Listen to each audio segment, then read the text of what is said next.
नमस्कार दोस्तों। देश दुनिया में आपका हार्दिक स्वागत है।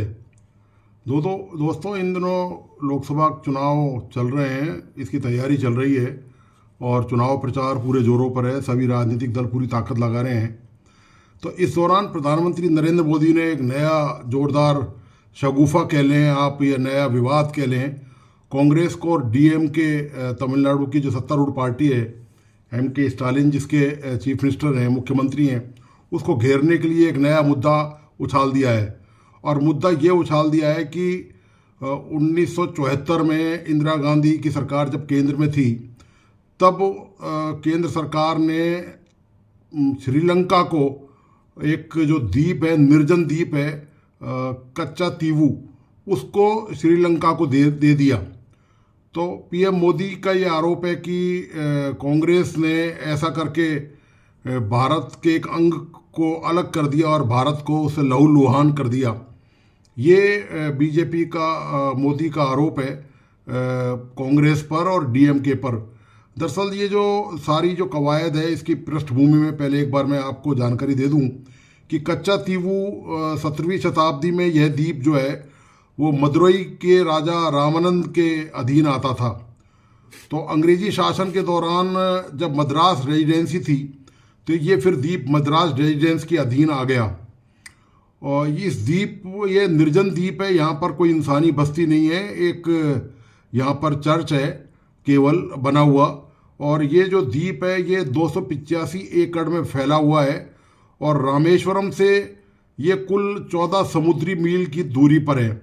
बिल्कुल भारत और श्रीलंका के बीच में ही समझिए आप इसको। ये द्वीप यहाँ पर स्थित है और एक तरह से निर्जन द्वीप है। तो ये जब समझौता हुआ 1974 में और 1976 में इस पर पूरक समझौता हुआ और द्वीप जो है वो विधिवत तरीके से श्रीलंका को सौंप दिया गया, यानी कि उसकी सार्वभौमिकता, सॉवरेनिटी जो है वो श्रीलंका को दे दी गई। तो इस द्वीप पर जो समझौता हुआ उसमें यह था कि दोनों देश के जो लोग हैं, मतलब भारत के भी जो मछुआरे हैं, वो उस द्वीप के इर्द गिर्द मछली पकड़ सकते हैं और जो कैथोलिक तीर्थ यात्री हैं वो द्वीप पर जा सकते हैं। ये समझौते में बात शामिल की गई। जब समझौता उस समय हुआ 1974 में, तब तमिलनाडु में के करुणानिधि चीफ मिनिस्टर थे उस समय, जिनके बेटे स्टालिन जो है, जो उस समय के करुणानिधि चीफ मिनिस्टर थे, और आज भी डीएमके के जो स्टालिन हैं मुख्यमंत्री, वो अभी मुख्यमंत्री हैं। तो बीजेपी ने दरअसल इस दोनों पर हमला बोला एक साथ, और यह मुद्दा उठा ऐसे ही। इसका खुलासा इस तरह हुआ कि तमिलनाडु के जो अध्यक्ष हैं बीजेपी के, अन्नामलाई, उन्होंने एक आरटीआई लगाई थी और आरटीआई में यह जानकारी मिली थी कि केंद्र में तत्कालीन इंदिरा गांधी की सरकार ने एक समझौता करके श्रीलंका को यह द्वीप कच्चा तीवू, यह द्वीप एक तरफ से गिफ्ट कर दिया है, आप यूँ कहिए कि जो समुद्री विवाद है उसको निपटा दिया। जो समुद्री सीमा के जो विवाद हैं उसको श्रीलंका के साथ भारत की तत्कालीन सरकार ने हल कर दिया। श्रीलंका इस द्वीप पर काफ़ी समय से अपना दावा कर रहा था उस समय, और मांग कर रहा था कि यह उसको दिया जाए। तो इसके बाद ये जब ये विधिवत समझौता हो गया तो श्रीलंका का अधिकार उस द्वीप पर हो गया। दोस्तों, ये मैं आपको बताता चलूँ साथ में कि जो अभी लोकसभा चुनाव चल रहे हैं, तो उसमें तमिलनाडु में भारतीय जनता पार्टी की हालत ऐसी है कि 2019 के लोकसभा चुनाव में तमिलनाडु में कुल 39 लोकसभा की सीटें हैं। तो भारतीय जनता पार्टी यहाँ से अपना खाता तक नहीं खोल पाई। अब भारतीय जनता पार्टी का पूरा प्रयास ये है कि किसी भी तरह से यहाँ पर अपनी जड़ें जमाना है, अपने पंजे यहाँ पर गाड़ना है, क्योंकि जिस तरह से एग्रेसिव कैंपेनिंग बीजेपी कर रही है, प्रधानमंत्री मोदी कर रहे हैं या उनकी पार्टी के दूसरे नेता कर रहे हैं, वे विपक्षी दलों को पूरी तरह से घेरने की जद्दोजहद में लगे हुए हैं। तो यही जद्दोजहद का परिणाम है कि जो डीएमके और कांग्रेस, इन दोनों को पार्टी बीजेपी घेरने की फिराक में है। और यह मुद्दा चुनाव के दौरान इसी वक्त इसीलिए सामने आया है। मैं आपको साथ ही साथ बताता चलूँ कि तमिलनाडु के लोग जो है काफ़ी भावुक होते हैं अपनी संस्कृति के प्रति, अपने धर्म के प्रति। आप जानते हैं कि तमिलनाडु से बड़े बड़े सिनेमा के स्टार निकले हैं, और वो मतलब इतने ज़्यादा भावुक होते हैं अपने लोगों के प्रति, इतने सेंसिटिव, संवेदनशील हैं कि वो उनको भगवान से कम इस फिल्मी स्टारों को दर्जा नहीं देते। आपको बता दूं कि जयललिता कितनी बड़ी फिल्म स्टार थी, उसके बाद लंबे समय तक तमिलनाडु की वो मुख्यमंत्री रही, और भी इससे पहले तमिलनाडु के जो स्टार हैं वो मंत्री मुख्यमंत्री वहाँ प्रदेश में रहे। एन टी रामाराव का नाम आपने सबने सुना है कि वो ज़बरदस्त फिल्मी अभिनेता थे और एक लंबे समय तक उन्होंने तमिलनाडु में शासन किया। तो उसके बाद जयललिता आई और लंबे समय तक शासन किया। तो तमिलनाडु की जो, और तमिलनाडु आप जानते ही हैं कि अपनी भाषा को लेकर, अपनी संस्कृति को लेकर बहुत संवेदनशील है। हिंदी के विरोध पे वहाँ पर पूर्व में पहले के दशकों में कई बार आंदोलन हो चुके हैं, धरने प्रदर्शन वहाँ पर हो चुके हैं। तो वो इस सब चीज़ों को लेकर बहुत, आप इसको कह लें कि अति संवेदनशील रहते हैं इस मुद्दे को लेकर। और वैसे भी श्रीलंका के और तमिलनाडु के जो सांस्कृतिक और रिश्ते हैं आपस में, वो बहुत ही महत्वपूर्ण है, क्योंकि काफ़ी तमिल जो है वो बहुत बड़ी संख्या में श्रीलंका में रहते हैं, और श्रीलंका के काफ़ी जो तमिल हैं वो तमिलनाडु में बहुत पहले आके बस गए थे। तो उनमें आपस में सांस्कृतिक रिश्ते हैं, पारिवारिक रिश्ते हैं और धार्मिक रिश्ते हैं आपस में। तो ये रिश्ते बड़े महत्वपूर्ण हैं श्रीलंका के लिहाज से।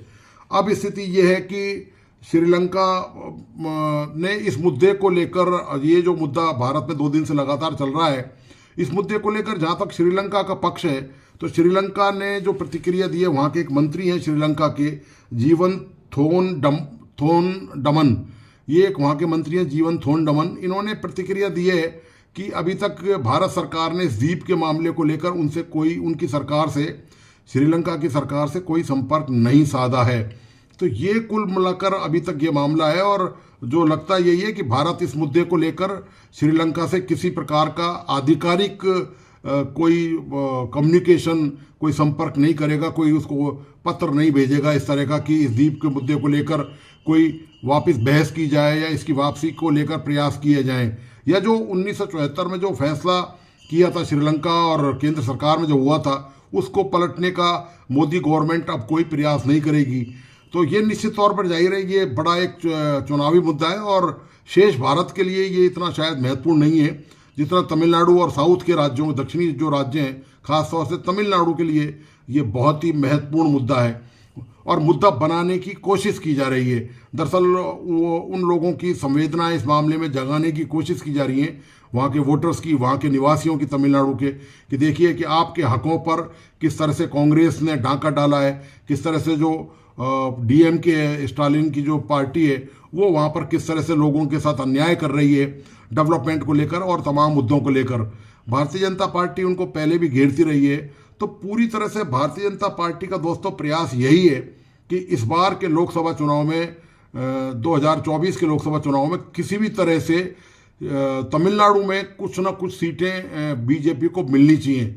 ये जो पूरी कवायद है, दरअसल ये पूरी तरह से राजनीतिक खेल है, ये पूरा चुनावी खेल है, और इसमें भारतीय जनता पार्टी आप जानते ही हैं कि विपक्ष पर निशाना साधने में कोई भी मौका हाथ से नहीं जाने देना चाहती है।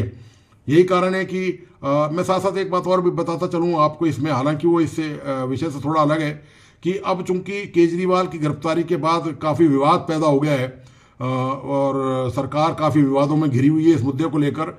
तो फिलहाल ईडी और सीबीआई लगता नहीं है कि ऐसी कोई बड़ी कार्रवाई करेगी इस मामले को लेकर। जो नेताओं पर छापे मारने की बात चल रही है और जो भ्रष्टाचार के आरोप के मामलों में उनकी गिरफ्तारी की संभावनाएं जो हैं, वो अब शायद लोकसभा चुनाव के बाद ही कुछ होगा, क्योंकि अब बीजेपी शायद थोड़ा बहुत बैकफुट पर आ गई है।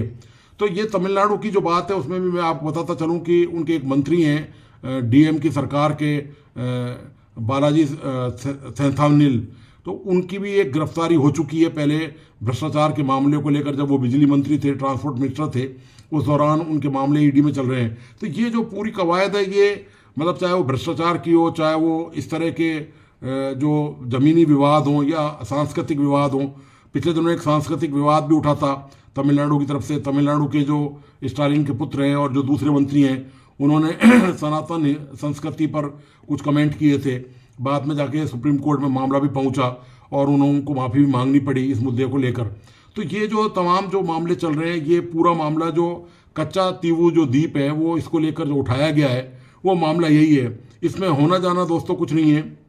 सरकार ने केवल एक ये पीएम मोदी ने शगुफा छोड़ा है, और पार्टी जो तमिलनाडु के राज्य अध्यक्ष हैं बीजेपी के, अन्ना मलाई ने जो आरटीआई लगाई थी उसके बाद ये जानकारी लेकर, तो ये चूंकि चुनावी मौका है तो इस मौके पर ऐसे संवेदनशील मामले उठाकर लोगों की भावनाओं को उद्वेलित करने का पूरा पूरा जोर और सभी राजनीतिक दल लगा रहे हैं। ऐसा नहीं है कि कांग्रेस ने ऐसे कोई मुद्दे छोड़ दिए हों, कांग्रेस ने भी इस तरह के अटैक किए हों, चाहे वो भ्रष्टाचार को लेकर अडानी अंबानी का मामला हो या फिर दूसरे मामले हों, और कांग्रेस ने और विपक्षी दलों ने कोई कसर इसमें प्रधानमंत्री मोदी और भाजपा के खिलाफ बाकी नहीं छोड़ी है। तो चूंकि दोस्तों ये चुनावी रण है और चुनावी रण में हर राजनीतिक दल तमाम तरह के दाव पैच और पैतरे निकालता है और जीत को सुनिश्चित करने के लिए ज़्यादा से ज़्यादा लोकसभा सीटें किस पार्टी की आएँ, तो ये सारे दल इसी प्रयास में लगे हुए हैं। तो निश्चित तौर पर ये अभी सुर्खियों में है कच्चा तीवू का मुद्दा। तो ये सारी जानकारी मैंने आपके समक्ष इसी वजह से रखी है कि लोकसभा चुनाव में राजनीतिक दल पूरी तरह से रस्साकसी में जुटे हुए हैं और कोई भी मुद्दा अपने हाथ से जाने देना नहीं चाहते।